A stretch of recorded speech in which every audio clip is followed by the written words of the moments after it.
What is unseen, what is imagined, what is intimated is always scarier than really what appears on screen. I kept telling people I want to do a scary show, I want to do a scary show, and no one would listen to me. We went into the network, we pitched the idea for the X-Files not once but twice, and they finally bought the concept on the second pitch. I think that it was so unlike anything else on television, they really didn't know what to make of it. When I met with Chris, he had a game planned in terms of where the show was going to be over the course of so many years. I was pretty blown away when I first saw the pilot. Thought it was terrific. One of the best pilots I'd seen in years. When I got the first script and I started talking to people about it, I realized that this is something very special and something of, that had a lot of quality. And it was a wonderful opportunity to get on a show that was at its infancy and at its birth, and we were telling some stories that actually people today still talk about. The show took on a life of its own. What was so exciting about it is that it developed before our very eyes. And that's part of the rush, too. I mean, you read the script and you go, how the hell are we going to do that? And then when you do figure something out, that's really fun, that's really gratifying. Do you believe in the existence of extraterrestrials? I knew we were in for a ride when we first started to create the main title. Chris found the video operator and said, could we stretch his face out? We stretched with this video system, and that became a famous image out of the main title. Chris sent over tons of CDs, and he would say, you know, in this CD I like the drums, and this I like the vocal sound, and the guitar thing that repeats here is really cool, and blah, blah, blah. So I'm getting a little dizzy and thinking, wow, what am I gonna do? I put my elbow down on the keyboard, and there was some echo machine that had this repeated sound to it, da da da da da da da da da, you know, and that became the accompaniment. The music and the visual of that main title rose to this new this new level, something unusual. We'd never seen a main title like that in television. You could see that they were doing something really different. Just going in the way it was lit. That was really dark. Like we're on set and, okay, you know, you're looking there, it's all pitch black. And you go, well, they're not even lit yet. Oh, I'll go back to my truck. No, we're ready to go. Well, you got like a flashlight and something coming through the Venetian blinds. That's it? That's what you're, yeah, that's what we use. Wow, that's cool.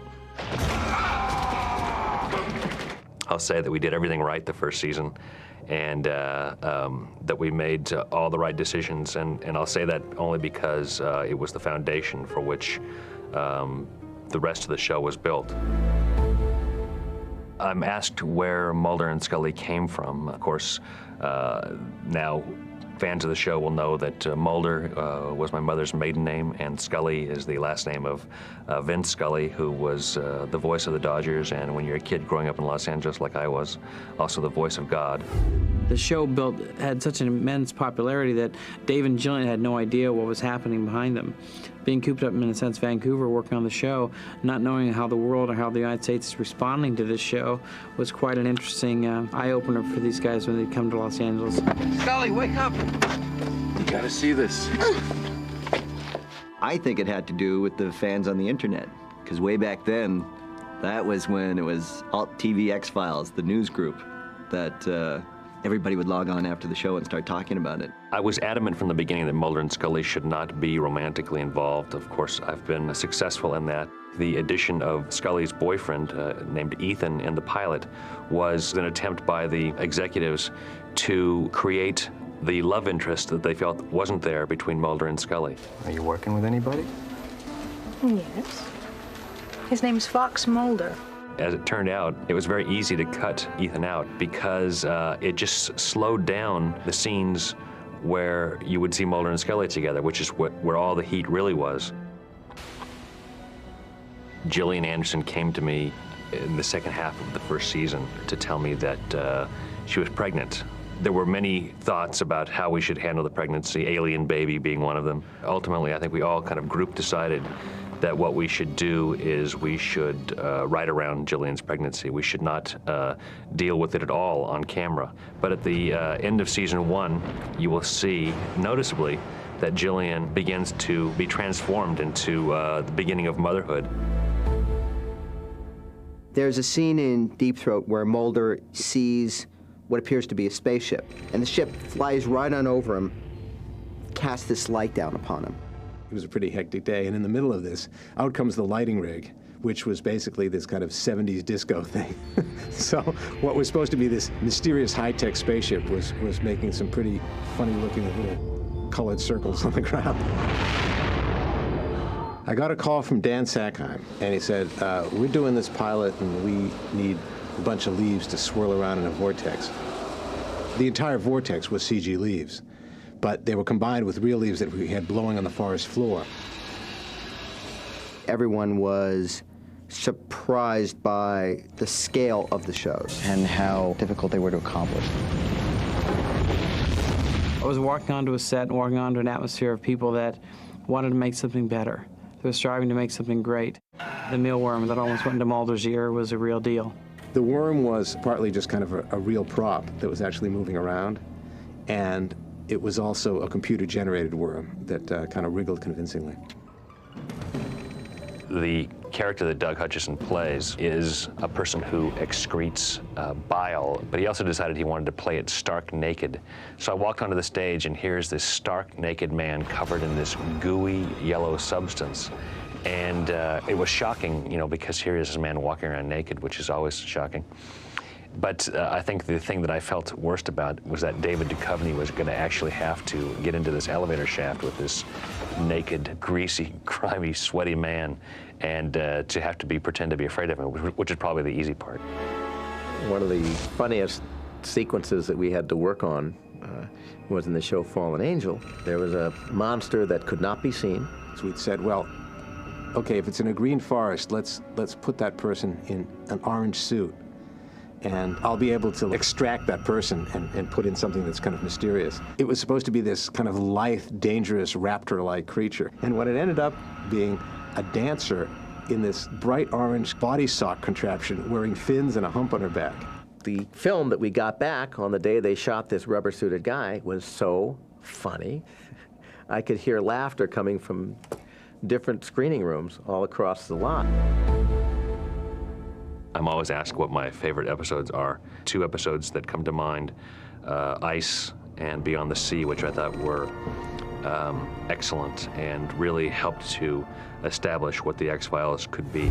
I guess my favorite episode was my first episode, Ice. It was an interesting show because all the actors and all the characters were pretty much in one location. Oh my God. And it was really fun to kind of stretch Scully and Mulder into places they really hadn't been to before.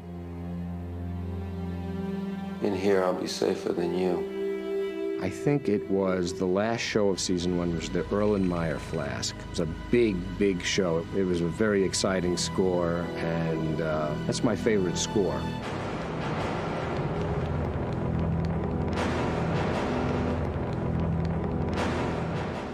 In Shapes, there was a sequence around a fire. If you have people that are standing around this magnificent bonfire, let's light them as if they are a part of it. I actually went down to a part of Vancouver there where they had a assembly every week for Native Americans. And basically, I grabbed these guys and I cast them and put this in the opening of the show, put this in part of the show that I thought actually could help give a lot of authenticity. Do I believe in them?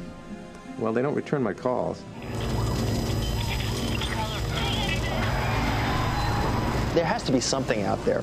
There's a lot of matter and a lot of universe out there. However, I don't believe that they're little gray men with big eye sockets and flying saucers.